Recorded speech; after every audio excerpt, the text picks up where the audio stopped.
Okay, what's up guys? So let me just delete this. What I'm going to do is talk a little bit about the array modifier, because you can create some pretty awesome, interesting renders using this. It's actually insane, and some people might not know or might be a bit afraid of using the array modifier because it can be a bit confusing, but it's first of all, it will save you time. Second of all, you can create some awesome stuff.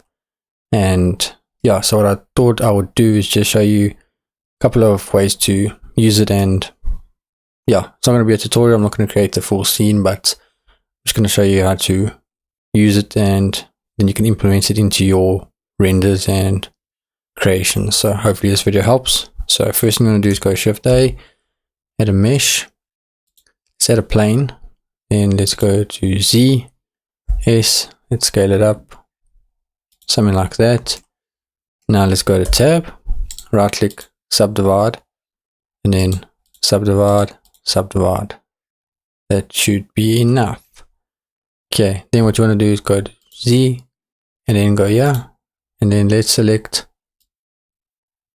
all these faces. Okay, then go delete faces.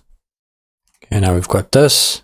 All right, go to tab, then click on the object, make sure it's selected, go R, X, 90, go to X, and then G, bring it up.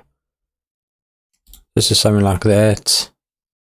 Okay, now what you want to do is, before you don't need to do this, but I'm just going to do first, just go to modifiers, add modifier, add a solidify, and you can see that just adds a little bit of thickness.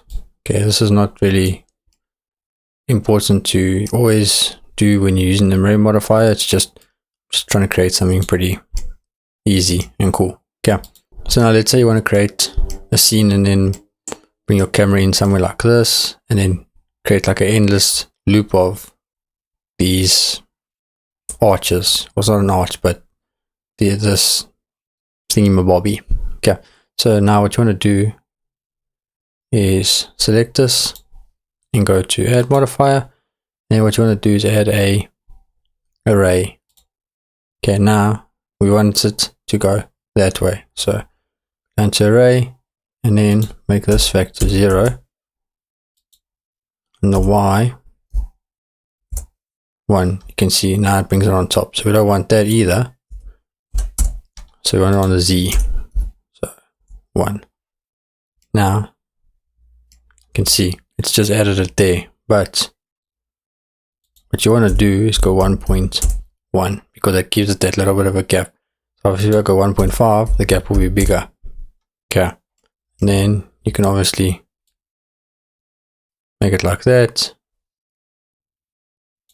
and then all you do is increase the count, and that's just literally how easy it is to create. Then you can just change your camera, bring it up, something like that. You can even make it more zoomed in, play around with it, and then you can keep creating. So go here, select it, modifiers, and keep increasing the count. Look how cool that looks. So now we've literally got an epic scene. And then what you can do is quickly just go Shift A, mesh, plane, S, scale it up, S, scale it up, then go Z, go here, bring this all the way, and then G, bring it to somewhere like that, and now we've got a floor, literally within a few minutes, instead of having to model each one, you know what I mean, and get it perfect, because you can see it's all in line. You can then make them less, make them more, literally play around, and you can even play around with the gap. Okay, so that's one way to use it. Another way to use it is, let's delete this, delete this. Okay, now go Shift A, let's add a cube. Yes, let's get it down to somewhere like that. Now let's say I want to create like a Rubik's Cube or something kind of like cubes on top of each other, make like a interesting thing. So what you do is go add modifier, go array, and then make this 1.1, then bring the count to, let's say, 5. Okay, and then you add another array. So second one, you can see it's added it here. All we do is make this now 0, make this 1.1, and then same thing, make this 5 because we want it to be even. Okay, and then one more time, add one more array, go down to the bottom, make this 0 and make this 1.1, and then make this 5 as well, and boom, we literally created a Rubik's Cube so easily. So there's many ways to play around with the array modifier because it allows you to create interesting objects. Then what you can do is, if you don't want it to be like square, you can just click here, constant offset, and then change this distance. You can change that, you can change the Z.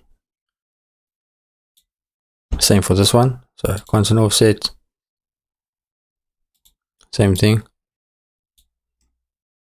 You can literally just play around with that. You can see now it looks a bit funny because some of the objects are inter. You can see if you just bring it to like that, you know, this is not what I want to create, but what I'm saying is that it doesn't have to be a perfect cube, and you can just reset everything 0, 0, Z, 0, boom, back to where you want. But yeah, I thought I'd just make this video because like a lot of people don't really use the array modifier, and first of all, like I said, it saves time. It saves, you can create some interesting things using it. And yeah, if you want me to make a more in-depth video on the array modifier and creating scenes using it, let me know. More than happy to do that, but I thought I would just show you a little bit about the array modifier, and you can now hopefully implement it into your workflow. So thanks for watching the video. Make sure you subscribe if you enjoyed the video, and I appreciate the support on the channel. Feel free to check out my Patreon as well. Shameless plug.